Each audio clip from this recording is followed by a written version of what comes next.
Good evening.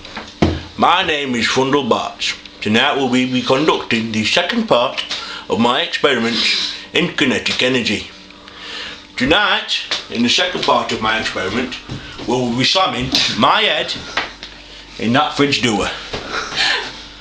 And we'll be seeing exactly if it is possible to knock out one man with the aid of a fridge door. Gavin.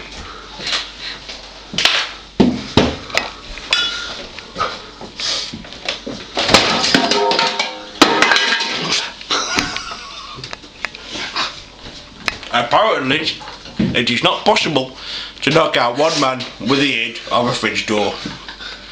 Come back next week when we see what we can do with other doors.